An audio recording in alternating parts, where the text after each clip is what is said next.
ত্রিপুরার রক্তাক্ত অতীত থেকে রাজনীতির মঞ্চ। নমস্কার সবাইকে। ইতিহাস কখনো এমন কিছু গল্প বলে যা শুনলে অবাক হতে হয়।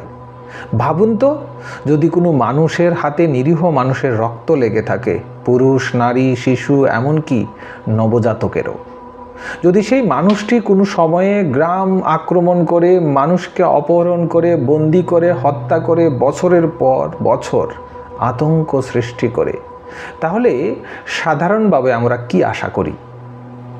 আমরা ভাবি এমন একজন মানুষ হয়তো সারা জীবন জেলে থাকবে, অথবা তাকে ফাঁসি দেওয়া হবে, অথবা ইতিহাস তাকে একজন অপরাধী হিসাবে মনে রাখবে। কিন্তু রাজনীতি অনেক সময় অন্য গল্প বলে।